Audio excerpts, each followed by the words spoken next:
Hello everyone student, आज हम पढ़ेंगे क्लास 9th। इसमें पढ़ने वाले हैं सब्जेक्ट साइंस और इसमें हम चैप्टर पढ़ेंगे चैप्टर नंबर 5 और इस चैप्टर का नेम है जीवन की मौलिक इकाई, जिसे हम इंग्लिश में कहते हैं the fundamental unit of life. आज हम इस चैप्टर का प्यारे बच्चों पार्ट 3 वीडियो वॉच करने वाले हैं। और मैं आपको बता दूं कि अगर आप मेरे चैनल पर नए हैं तो ऑलरेडी मैंने इस चैप्टर का पार्ट 1 एंड इस चैप्टर का पार्ट 2 वीडियो अपलोड किया है। अगर आपने अभी तक मेरे चैनल का part 1 and part 2 video watch नहीं किया है तो इस वीडियो के डिस्क्रिप्शन में उसका लिंक है, आप उस पर क्लिक करके आसानी से वॉच कर सकते हैं। तो चलिए आज का हम पार्ट 3 वीडियो शुरू करते हैं। तो प्यारे बच्चों, आज के हम इस पार्ट 3 वीडियो में पढ़ेंगे कोशिका भित्ति के बारे में। आपके स्क्रीन पे कोशिका भित्ति। तो सबसे पहले हम एक लाइन समझ लेते हैं, उसके बाद डायग्राम के माध्यम से समझने का प्रयास करेंगे। आप देख सकते हैं प्यारे बच्चों की पादप कोशिकाओं में प्लाज्मा झिल्ली के अतिरिक्त कोशिका भित्ति भी होती है। तो यहाँ पे जंतु और पादप कोशिका जो होता है दोनों में अंतर बहुत अच्छे से आप स्पष्ट कर सकते हैं। अगर पूछ दे कि जंतु और पादप कोशिका में क्या अंतर है तो प्यारे बच्चों आप यही बताएंगे कि जंतु कोशिका में प्लाज्मा झिल्ली ही केवल पाई जाती है, जबकि स्पेशल तरीके से पादप कोशिका में कोशिका भित्ति पाई जाती है। यानी कि कहने का मतलब ये हुआ कि सबसे पहले हम आपको थोड़ा डायग्राम के माध्यम से समझाने का प्रयास करते हैं। आप यहाँ पे देख सकते हैं कि आपके सामने एक ये कोशिका का स्ट्रक्चर खुल के आ गया। थोड़ा नेट स्लो है, अभी ये सारा मैटर ओपन हो जाएगा, खुल जाएगा। प्यारे बच्चों आप देख सकते हैं कि ये आपका जंतु कोशिका है। तो इस जंतु कोशिका के चारों ओर एक वाल है, दीवार से ये कोशिका घिरा हुआ है। जिस तरह आपके घर का जो कमरा है वह दीवारों से घिरा है, उसके अंदर सारी जो भी आपकी वस्तुएं हैं या आप रहते हैं, जो भी सारी चीज़ें हैं उस कमरे के अंदर आप रखे हैं या स्वयं आप रहते हैं। तो स्पेशल तरीके से इस का भी एक ये वाल है और इस वाल के अंदर ये सारे कोशिका के ये गाल्जी उपकरण है, ये चिकनी अंतःद्रवी जालिका, ये केंद्रीय झिल्ली, लाइसोसोम, राइबोसोम, माइटोकॉन्ड्रिया, खुरदरी अंतःप्रद्रवी जालिका, तो ये सारी चीज़ें आपके ये केंद्रक है। तो ये सारे कोशिकांग इसके अंदर हैं। तो ये जो है ना, ये पूरा का पूरा जो दीवार, इसको कहते हैं प्लाज्मा झिल्ली, राइट। तो बस ये जंतु कोशिकाओं में होता है प्यारे बच्चों। किस कोशिकाओं में? ये जंतु कोशिकाओं में ही केवल ये प्लाज्मा झिल्ली पाया जाता है। लेकिन एक चीज़ और हम आपको याद दिला दें कि ये पादप कोशिका में भी पाया जाता है। प्लाज्मा झिल्ली जंतु कोशिका तथा पादप कोशिका में भी हम कह सकते हैं कि ये प्लाज्मा झिल्ली पाई जाती है। लेकिन जो कोशिका भित्ति आपने ऊपर देखा वह कोशिका भित्ति केवल पौधों की कोशिकाओं में पाई जाती है, लेकिन ये जंतु कोशिका है। तो जंतु कोशिका में और पादप कोशिका में अंतर होता है। तो हम यहाँ पे एक और डायग्राम आपको बना के समझाने का प्रयास करते हैं। प्यारे बच्चों मान लेते हैं कि पादप कोशिका कुछ ऐसा स्ट्रक्चर होता है, उसके स्पेशल तरीके से जो उसका बाहरी जो वाल है कुछ यूँ तरीके का स्ट्रक्चर उसमें देखने को आपको मिल सकता है।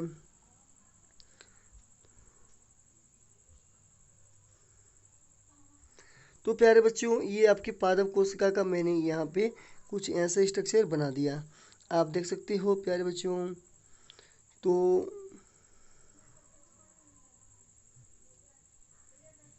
राइट, तो प्यारे बच्चों आप देखेंगे कि ये जो है ना ये प्लाज्मा झिल्ली है, राइट। लेकिन एक और लेयर इसमें है बीच में, ये है आपकी कोशिका भित्ति। क्या है बच्चों? ये कोशिका, ये आपकी कोशिका भित्ति है, राइट।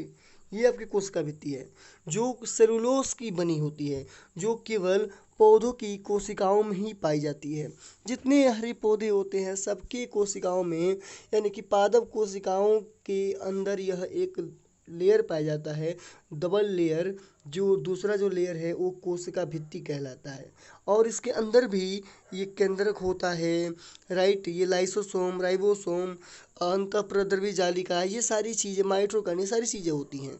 तो चलिए अपने कोशिका भित्ति पर ही चलते हैं प्यारे बच्चों, राइट। तो चलिए इसको समझने का हम प्रयास करते हैं। तो आप समझ गए होंगे कि कोशिका भित्ति और प्लाज्मा झिल्ली में क्या अंतर है। आपने लाइन में समझा, फिर हम समझा देते हैं।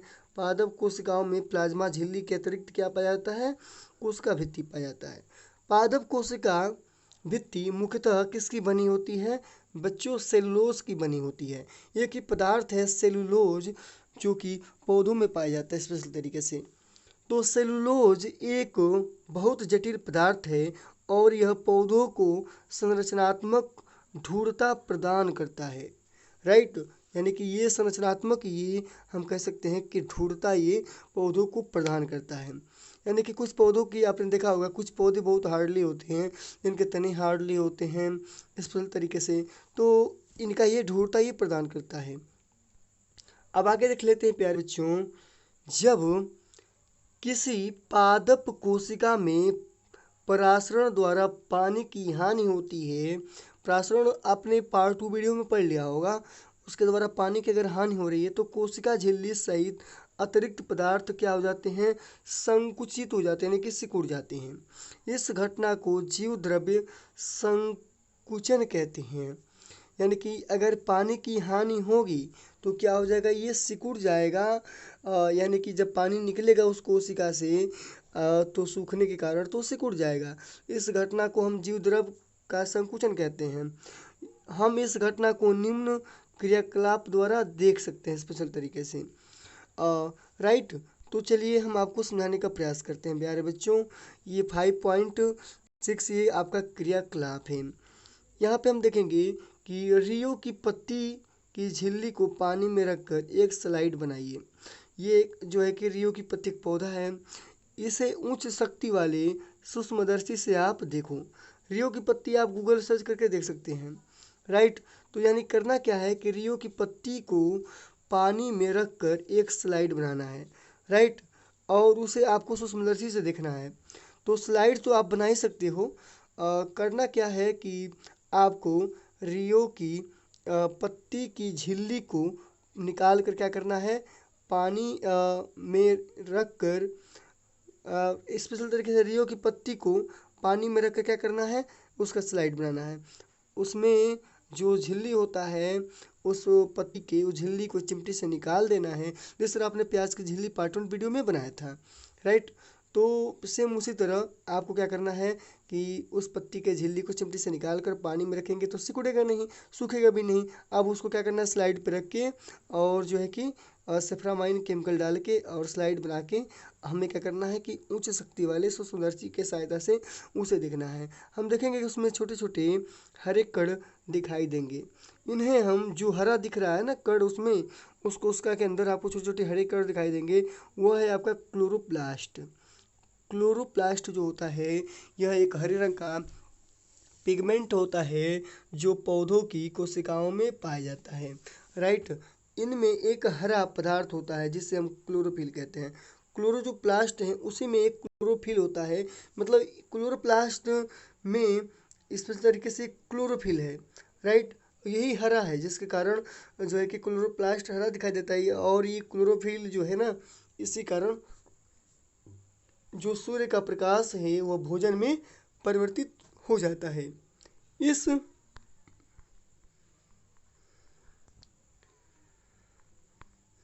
स्लाइड पर अब हमें क्या करना है प्यारे बच्चों? शक्कर अथवा नमक का सांद्र विलयन डाल दीजिए। यानी कि आपको करना क्या है कि शक्कर को घोलकर उस स्लाइड पर रख दीजिए, या नमक को घोलकर उसका विलयन बना के आपको क्या करना है? स्लाइड पे रखना है। 1 मिनट बाद आपको क्या करना है? थोड़ा इंतजार करना है। यानी कि नमक का घोल या जो है कि शक्कर का घोल या नमक का घोल कुछ बूंद आप उसमें डालिए और 1 मिनट तक इंतजार करिए और इसे आप सूक्ष्मदर्शी में लगा के देखिए तो आप क्या देखते हैं प्यारे बच्चों? अब रियो की पत्तियों को कुछ मिनट तक जल में आपको क्या करना है? उबालना है। जो आपने देखा है अब क्या करना है उसके बाद देखने जो दिख रहा है उसके बाद क्या करना है कि अब इस पत्ती को कुछ मिनट तक जल में उबालिए। राइट, तो इस तरीके से इससे पत्ती की सभी कोशिकाएं मर जाएंगी।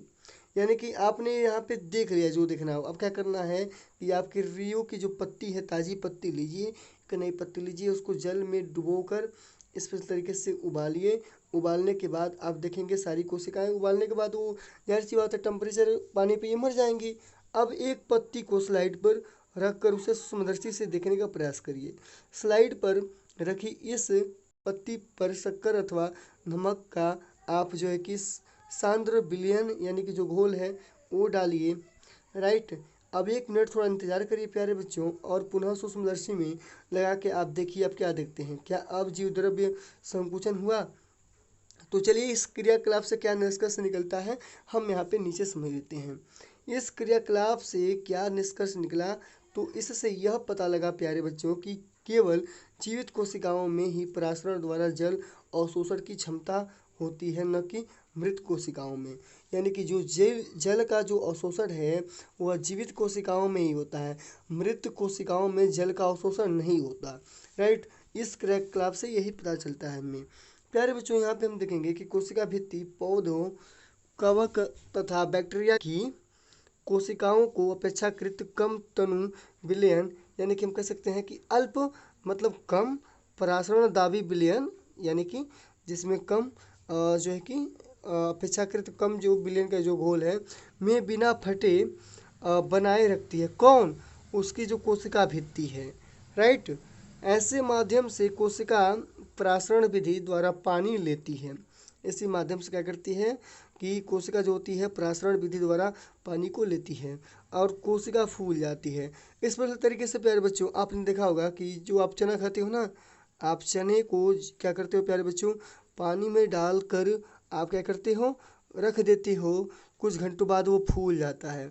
उसके बाद फूला हुआ ही चना आप या मटर हो गया, तो जो भी हो आप छोला बना के खाते हो या वैसे सब्जी बना के खाते हो, तो आप बस वैसे ही आप उसकी छोला या सब्जी नहीं बना लेते। तो सबसे पहले आपको करना क्या होता होगा कि उस चने को फुलाना होता होगा पानी में डालकर, तो इस तरह वो कोशिकाएं फूल जाती हैं। राइट। तो आप समझ गए ना कि कोशिकाएं कैसे फूल रही हैं। आपने स्पेशल तरीके से देख लिया होगा। या कोई बीज बोना भी होता है स्पेशल तरीके से नॉर्मल में, जैसे कि सब्जियों वाली जो बीज हो गई तो उन्हें भी पानी में डालकर, जैसे भिंडी हो गया, राइट, या धनिया हो गया, इनका भी पानी में डालकर रखते हैं, कुछ घंटों तक फूल जाता है। उसके बाद हम स्पेशल तरीके से उसकी बुआई करते हैं और कोशिका भित्ति के ऊपर दबाव डालती है। कोशिका भित्ति भी फूली हुई कोशिका के प्रति समान रूप से दबाव डालती है। कोशिका भित्ति के कारण पादप कोशिकाएं परिवर्तनशील माध्यम को जंतु कोशिका की अपेक्षा आसानी से सहन ये कर सकते हैं। यानी कि ये जंतु कोशिका की अपेक्षा ये आसानी से ये परिवर्तन होने के कारण भी पादप जो कोशिका है, इनकी जो कोशिका भित्ति है, उसके कारण पादप कोशिकाएं सहन कर लेती हैं, फूल जाती हैं, कोई इनमें हानि नहीं होता। अब प्यारे बच्चों अब समझेंगे केंद्रक के बारे में। तो थोड़ा केंद्रक आपको बिल्कुल ध्यानपूर्वक समझना होगा। जैसे कि कोशिका जो होता है ना, कोई भी कोशिका है, जैसे कि हम नॉर्मल में ये कोशिका बना रहे हैं कोई, अब इसके अंदर प्यारे बच्चों एक गाढ़ा सा कुछ स्ट्रक्चर देखने को मिलता है जिसे हम केंद्रक कहते हैं। इसी के अंदर डीएनए आरएनए पाया जाता है। इसी के अंदर डीएनए आरएनए होता है और डीएनए आरएनए ही सिकुड़ कर जो होता है वह स्पेशल तरीके से प्यारे बच्चों बनाता है आपका डीएनए आरएनए। यानी कि जो डीएनए है और प्रोटीन है सिकुड़ कर गुणसूत्र का रोल लेते हैं। तो ये सारी चीज़ें हम पढ़ेंगे। चलिए सबसे पहले केंद्रक को एनसीईआरटी के माध्यम से समझने का प्रयास करते हैं। आपको याद होगा प्यारे बच्चों कि हमने प्याज की झिल्ली की अस्थायी स्लाइड बनाई थी। हमने देखा था कि झिल्ली पर आयोडीन की बूंद भी हमने डाली थी। तो क्यों डाली थी इस तरीके से, यदि हम बिना आयोडीन के स्लाइड देखें तो हमें क्या दिखेंगे, प्रयत्न करो और देखो कि क्या अंतर है। तो इस तरीके से अंतर तो हमें देखने को मिलेगा ही। जब हमने आयोडीन का घोल डाला तो प्रत्येक कोशिका समान रूप में क्या हो जाती है, थोड़ी ये रंगीन हो जाती है। इसीलिए आयोडीन का घोल डालना पड़ता है कि थोड़ी जो है कि जो कोशिका है वह थोड़ा रंगीन हो जाए, उसमें कुछ स्ट्रक्चर आपको रंगीन होने के कारण जो भी उसके कोशिकांग है यानी कि जो केंद्रक है वह स्पष्ट रूप से देखने को मिलेगा। इसीलिए हम उसमें घोल डालते हैं। कोशिका के विभिन्न भाग रासायनिक संगठन के आधार पर विभिन्न रंगों से ये रंग जाते हैं। अभी मैंने बताया कि कोशिका के जो भी विभिन्न भाग हैं वह रासायनिक संगठन के आधार पर कई रंगों में रंग जाते हैं और आसानी से वह यानी कि दिखने लगते हैं। यानी कि कुछ क्षेत्र अधिक गहरे रंग के प्रतीत होते हैं तथा कुछ जो होते हैं कम, हम कह सकते हैं प्यारे बच्चों कि कम कोशिका को रंगने के लिए इस तरीके से हम आयोडीन विलयन के अतिरिक्त सेफ्रानीन या हम कह सकते हैं कि मेथिलीन ब्लू विलयन का भी प्रयोग कर सकते हैं। देखो प्यारे बच्चों, हम आयोडीन का भी कर सकते हैं, फिर उसके अतिरिक्त हम क्या करेंगे कि मेथिलीन ब्लू ये विलेन है यानी कि सेफ्रानीन है, इसको डालेंगे तो ये ब्लू कलर का होता है। और क्या होगा, ये मेथिलीन ब्लू जो है जिसके कारण कोशिका के जो कोशिकांग है वह ब्लू कलर में रंग जाएंगे और आसानी से हमें ब्लू कलर देखने को कोशिका के अंदर मिल जाएगा। इसीलिए हम उनकी रंगाई करते हैं इन केमिकल को डालकर। हमने प्याज की कोशिका को स्पेशल तरीके से देखा है। आइए अब हम अपने शरीर से ली गई कोशिकाओं को भी देखेंगे यानी कि देखने का प्रयास करेंगे। प्यारे बच्चों, अपने शरीर की कोशिकाओं को आप देखना चाहते हैं तो चलिए इस क्रियाकलाप को कर लेते हैं। इस क्रियाकलाप का नेम है 5.7 ये क्रियाकलाप है प्यारे बच्चों। तो चलिए थोड़ा हम इसको समझने का प्रयास करते हैं। हम देखेंगे प्यारे बच्चों कि कांच की एक स्लाइड लीजिए। कांच की स्लाइड वो आपको पता ही है, पार्ट 1 वीडियो में बताई गई है। कांच की स्लाइड कुछ आपको इस तरह की ऐसे मिल जाएगी लैब के अंदर, राइट। ये आपको कुछ लंबी सी छोटी सी पट्टी मिलती है, ये शीशे की होती है, पारदर्शी होती है, ये आपको ले लेना है, राइट। अब करना क्या है कि लेने के बाद उस पर एक बूंद आपको प्यारे बच्चों पानी डाल देना है। ड्रॉपर में पानी भरकर एक बूंद गिरा दीजिए। अब प्यारे बच्चों, जो आप जो आइसक्रीम खाते हो तो आइसक्रीम खाने वाला जो चम्मच होता है ना स्पेशल तरीके से, तो उस चम्मच से अपने गाल के अंदर जो है ना, जो गाल है, गाल को थोड़ा फैला के उसके अंदर चम्मच को डाल देना है। डालने के बाद गाल का जो भीतरी दीवार है उसकी जो खाल है ना, उसको धीरे से आपको खुरचना है, उस चम्मच से खुरचना है। आइसक्रीम वाला जो चम्मच है, राइट, या लकड़ी वाला भी चम्मच आइसक्रीम का स्पेशल तरीके से आता है, उसको भी लेके आप चाहो तो खुरच सकते हो, राइट। तो आप खुरचो। क्या चम्मच पर कोई विस्तृत ये वस्तु चिपक गई है? प्यारे बच्चों, क्या चम्मच पे कोई वस्तु चिपकी है? आपको करना क्या है, ज़रूर चिपकी होगी। आप जब खुरचोगे तो चिपक जाएगी। तो भले से आपको दिखे या ना दिखे, लेकिन आपको करना क्या है कि अगर वह गीला भी मटेरियल कुछ चिपका है तो उसमें कोशिकाएं चिपकी हुई हैं। तो करना क्या है कि आपको सुई की सहायता से इसे स्लाइड पर समान रूप से फैला कर रख दीजिए। करना क्या है कि आप थोड़ा कई बार खुरच दीजिए। खुरचेंगे तो उसमें चिपक जाएंगी कोशिकाएं और सुई जो है ना लेकर आप जो है कि उन जो भी मटेरियल चिपका है उसको आपको क्या करना है, सुई में जो है कि लपेट कर और ले जाकर स्लाइड पे रख देना है या फैला देना है। इसे रंगने के लिए आप एक बूंद, ये जो ऊपर हमने देखा था मेथिलीन ब्लू, उस काबिलेन को आपको एक बूंद इस पे डाल देना है प्यारे बच्चों, राइट। डालने के बाद आपको क्या करना है कि सूक्ष्मदर्शी जो है ना हाई पावर वाली, उसके द्वारा आपको इस स्लाइड की जांच करना है। यानी कि स्लाइड जो है तैयार हो गया है जांच करने के लिए। इस पर क्या करना है कि आपको कवर स्लिप रखना है। यानी कि कवर स्लिप का मतलब शीशे का गोल सा एक कवर आता है, इसके ऊपर से ढक देना है। वो भी पारदर्शी ही होगा, जिसके चलते जो विलेन है वो सूखेगा नहीं और जो है कि इधर उधर होगा नहीं, जहाँ है वहीं अस्थायी रहेगा। और ढक जाने के कारण आपको जो है कि कवर स्लिप इस सावधानी पूर्वक रखना है कि उसमें कोई एयर बबल ना बने। बिल्कुल आपको जिस तरह जो है कि स्पेशल तरीके से जैसे कि आपके मोबाइल स्क्रीन के ऊपर एक कांच लगती है ना, उसी तरह वो भी स्लाइड जो है ना, स्लाइड के ऊपर एक कवर लगता है, पूरा पैक नहीं लगता है, जितना दूर रखा होता है। जैसे कि मैं आपको दिखा देता हूँ यहाँ पे स्क्रीन पे कि ये आपकी स्लाइड मैं यहाँ पे बना रहा हूँ, राइट। और यहाँ पे आपकी कोशिकाएं रखी गई हैं, राइट। तो करना क्या है कि एक छोटा सा यहाँ से गोल सा एक कांच होगा। आप इस पे कनाडा वाल्सन एक जो है कि गोंद आता है, गम आता है, इस पे लगा देना है और इसको ले जाके यहाँ पे चिपका देना है। आप कितनी सावधानी चिपकाना है कि इसमें कोई भी हवा ना भरे, यानी कि कोई भी यहाँ पे एयर बबल ना बने, राइट, यानी कि हवा इसमें ना जाए। चलिए प्यारे बच्चों, हम क्या देखते हैं कि कोशिकाओं की आकृति कैसी है, कैसी दिख रही है कोशिका। अब इस कोशिका की आकृति को देखकर आपको करना क्या है प्यारे बच्चों की एक पेपर या कागज पर खींच के बनाइए कि कैसा वो दिखने में लग रहा है, यानी कि कैसा वो दिख रहा है बनाइए। राइट, कि आप कोशिका के मध्य में एक गहरे रंग वाली गोलाकार अथवा हम कह सकते हैं कि अंडाकार डॉट, यानी कि ऐसे डॉट की तरह, यानी कि कोशिका के बीच में डॉट आपको, यानी कि कोशिका के बीच में डॉट जैसे देखने को मिलेगी। राइट, ये संरचना देखने को मिल रही है। इस संरचना को केंद्रक कहते हैं, यानी कि एक गोला या डॉट जो भी हो आपको देखने को मिलेगा वही क्या कहलाएगा, केंद्रक कहलाएगा। क्या इस प्रकार की संरचना प्याज की झिल्ली में भी थी? तो प्यारे बच्चों हाँ, प्याज की झिल्ली में भी आपने बनाया था तो कुछ इस तरह का आपने प्याज की झिल्ली में आपने स्ट्रक्चर देखने को मिला था आपको प्यारे बच्चों। तो सबके अंदर एक एक डॉट था। राइट, यही डॉट क्या है, ये केंद्रक कहलाता है।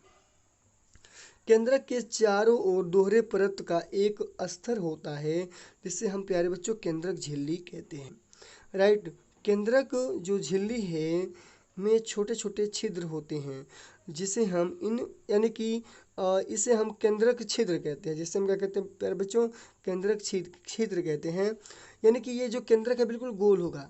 अब इन्हीं छिद्रों के, यानी कि केंद्रक जो गोल है, जैसे कि मैं आपको यहाँ पे स्ट्रक्चर बना दूँ कि प्यारे बच्चों आप यहाँ पे देख सकते हो कि ये आपकी ये कोशिका है, ये आपकी कोशिका है प्यारे बच्चों।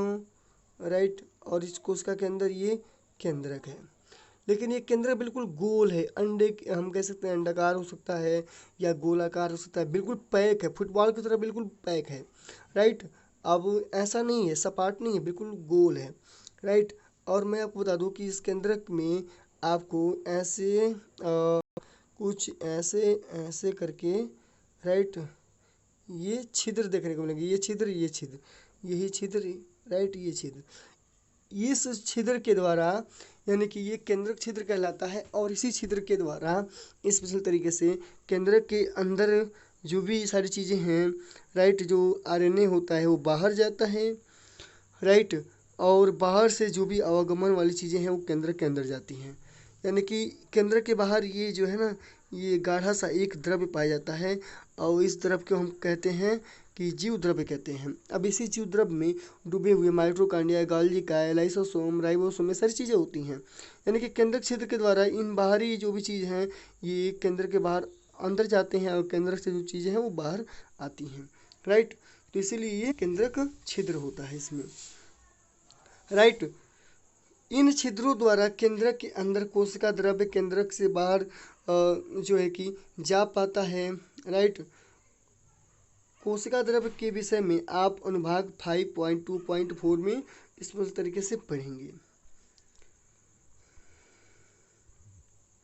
आप देखते हैं प्यारे बच्चों, बहुत मजा आने वाला है कि केंद्रक में क्रोमोसोम पाए जाते हैं, जिसे हम हिंदी में, ये इंग्लिश शब्द है क्रोमोसोम, और इसे हम हिंदी में गुणसूत्र कहते हैं।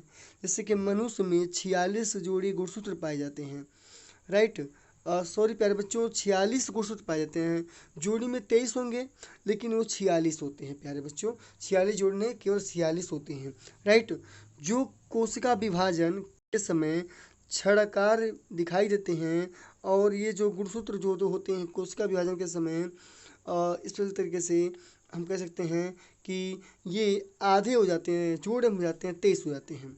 राइट, तो ये जो है 23, यानी कि गुणसूत्र के बारे में हम जब आनुवंशिकता पढ़ाएंगे तो वहाँ पे हम इस तरीके से आपको बताएंगे। राइट, क्रोमोसोम में आनुवंशिक गुण होते हैं। चलिए यहाँ पे दिया है तो हम कुछ बता देते हैं कि इनमें आनुवंशिक गुण होते हैं, लेकिन मैं आपको बता दूं कि ये जो क्रोमोसोम है यह कोशिका के केंद्रक के अंदर पाया जाता है। ये आपका ये कोशिका है, इसके अंदर ये केंद्रक थोड़ा हम बड़ा बना देते हैं, इसके अंदर ये डीएनए आरएनए पाए जाते हैं। राइट, और ये प्रोटीन पाए जाते हैं।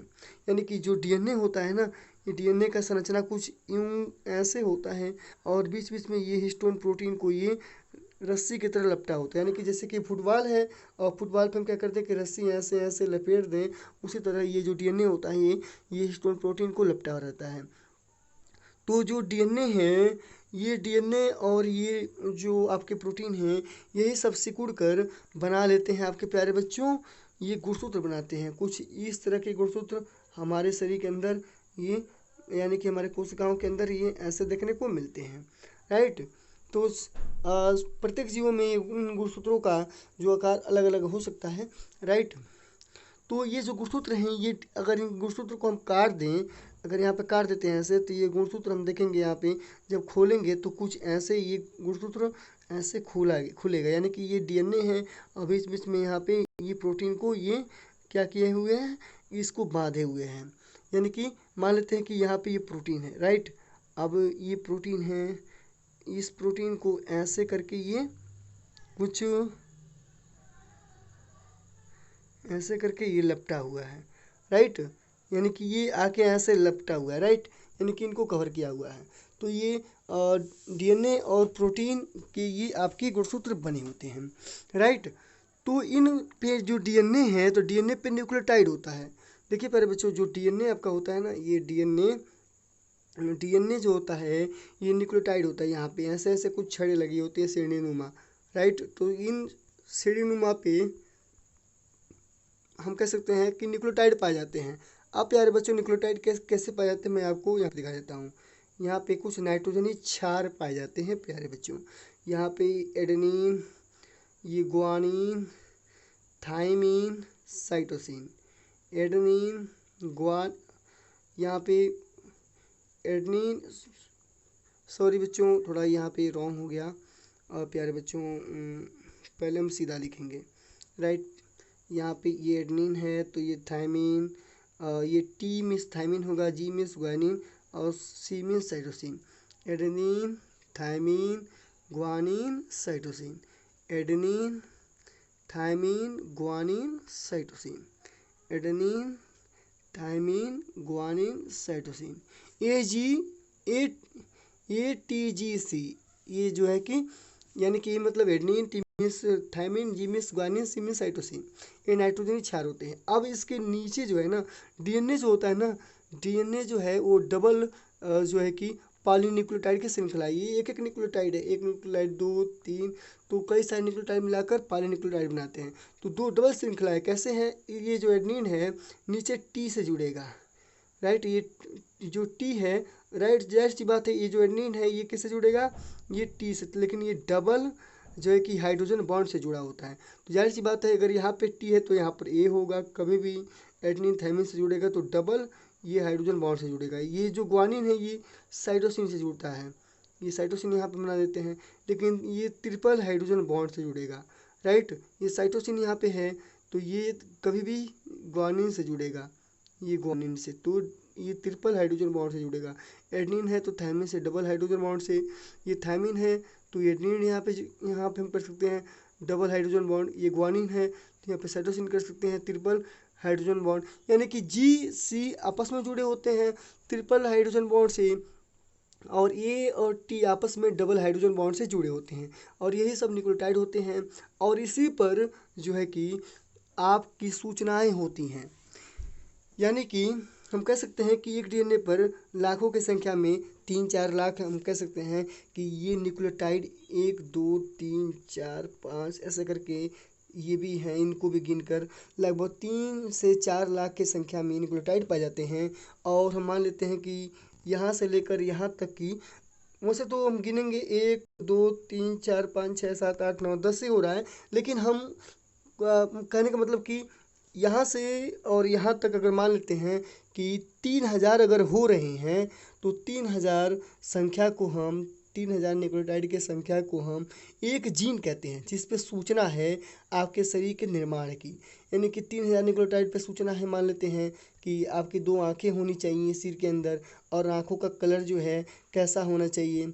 फिर उसके बाद 3000 न्यूक्लियोटाइड पे डीएनए पे सूचना है कि आपके बालों का जो कलर भूरा होना चाहिए कि काला होना चाहिए, या बालों का स्ट्रक्चर घुंघराला होना चाहिए, या जो है कि सीधा बाल होना चाहिए। तो ये सारे जो लक्षण हैं ना, ये सारे लक्षण माता पिता से संतानों में जाते हैं। वो माता पिता के डीएनए में ही वो लक्षण होते हैं जो संतानों में जाते हैं।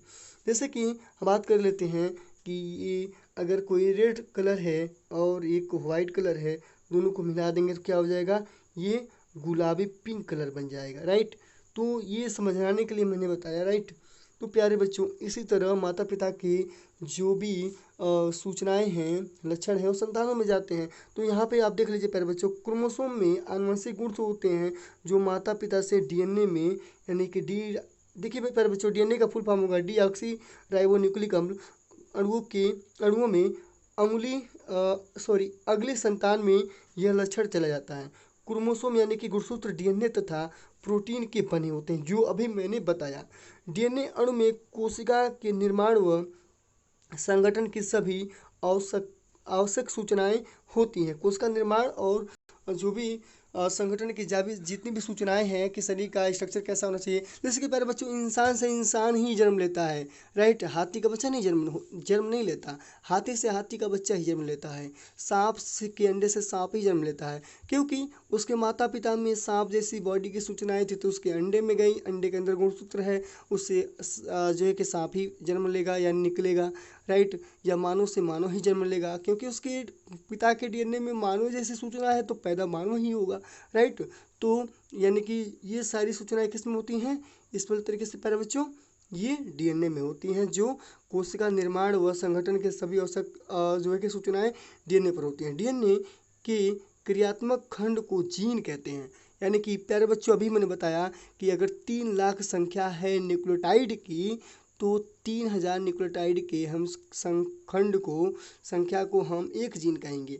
बाकी और जो 3000 जो है न्यूक्लियोटाइड का संख्या, तो 6000 हो गया तो 2 जीन हो गया, तो 9000 हो गया तो 3 जीन, राइट। तो इस तरह 3000 न्यूक्लियोटाइड के संख्या को हम एक जीन कहते हैं, राइट। जो कोशिका विभाजन जो है कि जो कोशिका विभाजित नहीं हो रही होती है, उसमें यह जो डीएनए है प्यारे बच्चों, स्पेशल तरीके से क्रोमैटिन पदार्थ के रूप में विद्यमान रहता है।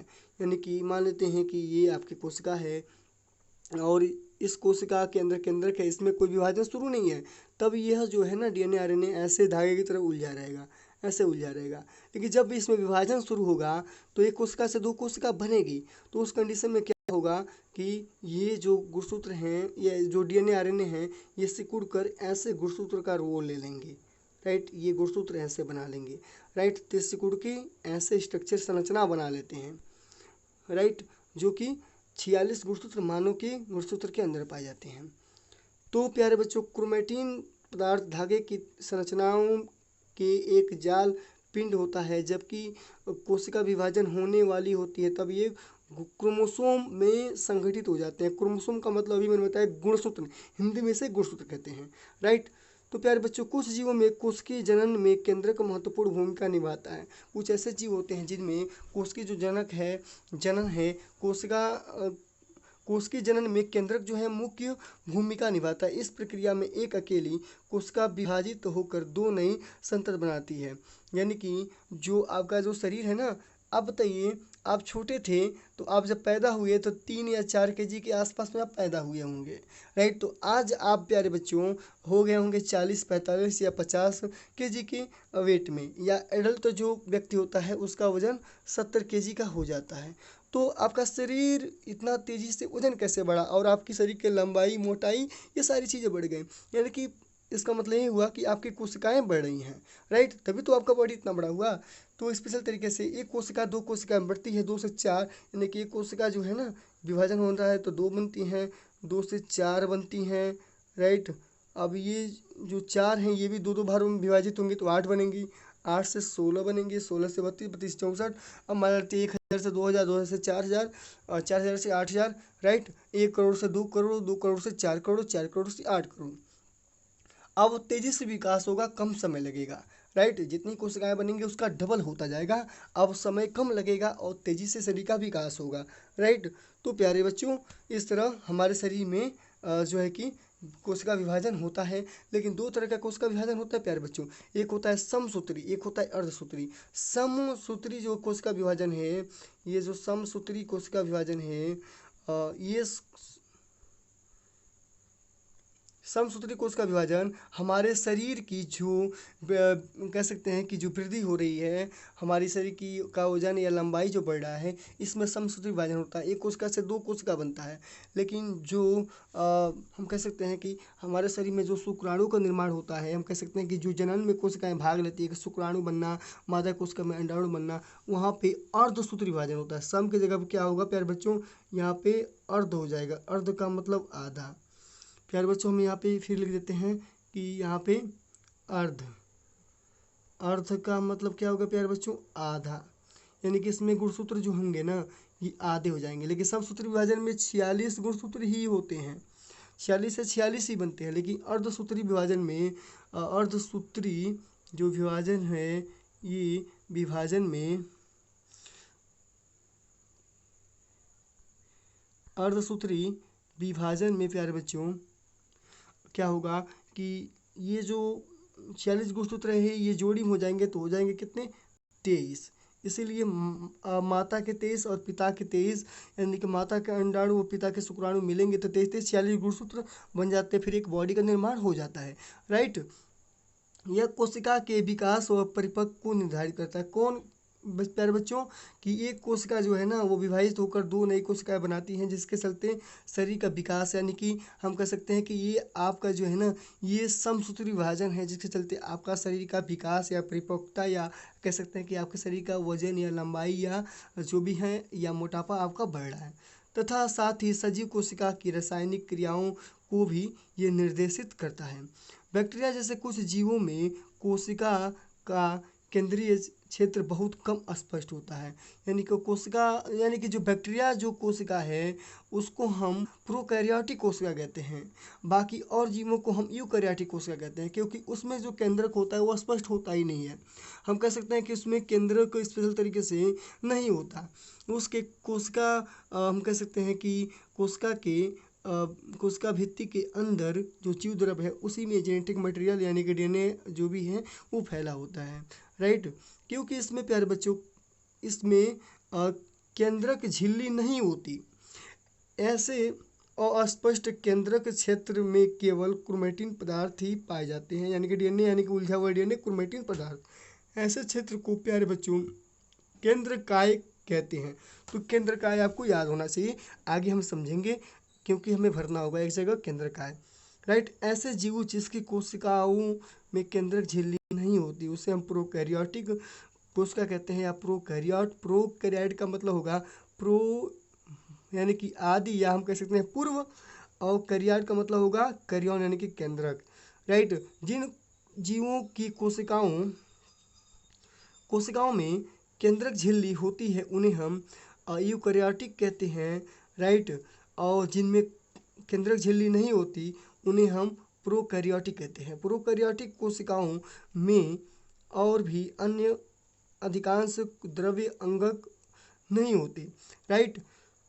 यानी कि प्यारे बच्चों, प्रोकैरियोटिक यूकैरियोटिक में बड़ा समझ लीजिए कि वे कोशिका जिसमें केंद्रक नहीं होता, कोशिका यानी कि केंद्रक झिल्ली नहीं होती, जिसके चलते उसमें केंद्रक स्पष्ट नहीं दिखेगा, तो वो केवल बैक्टीरिया में होता है जो प्रोकैरियोटिक होते हैं। बाकी हमारी कोशिका हो गई, या अमीबा भी जो है ना, वो भी यूकैरियोटिक है, भले से कोशिका है लेकिन वो यूकैरियोटिक, क्योंकि उसमें केंद्रक स्पष्ट होता है, उसमें केंद्रक झिल्ली पाई जाती है। राइट। बस यही अंतर है प्रोकैरियोट और यूकैरियोटिक का, जो कि प्यारे बच्चों हम यहाँ पे देखेंगे यूकैरियोट कोशिकाओं में नहीं होते। यानी कि प्रोकैरियोट और यूकैरियोट हम कह सकते हैं कि प्रोकैरियोट कोशिकाओं में और भी अन्य अधिकांश जो है कि द्रव्य अंगक नहीं होते, जो कि यूकैरियोटिक कोशिकाओं में होते हैं। जैसे कि राइट, यानी कि बहुत सारी चीज़ें हैं, जैसे कि माइटोकॉन्ड्रिया, हम कह सकते हैं कि गाल्गी काय, ये सारी चीज़ें जो है कि कोशिकांग हैं, या केंद्रक झिल्ली, ये यूकैरियोटिक कोशिका में होती है, लेकिन प्रोकैरियोटिक कोशिका में नहीं होती। ऐसे अंगकों के अनेक कार्य भी कोशिका द्रव्य के असंगठित भागों द्वारा किए जाते हैं। आप पढ़ेंगे अनुभाग 5.2.4 आपने पढ़े हैं। स्पेशल तरीके से प्यारे बच्चों, प्रकाश संश्लेषी बैक्टीरिया, जिसे हम साइनोबैक्टीरिया कहते हैं, जिसमें क्लोरोफिल झिल्लीदार पुट्टिका थैली के रूप की तरह संरचना उसमें पाई जाती है, के साथ वो होता है। जबकि यूकैरियोटिक कोशिकाओं में क्लोरोफिल प्लास्टिड में होता है। राइट। आप चाहें तो ये 5.2.5 आप देख सकते हैं। राइट, ये देखिए प्यारे बच्चों, ये आपका है एक प्रोकैरियोटिक यानी कि बैक्टीरिया का स्ट्रक्चर है।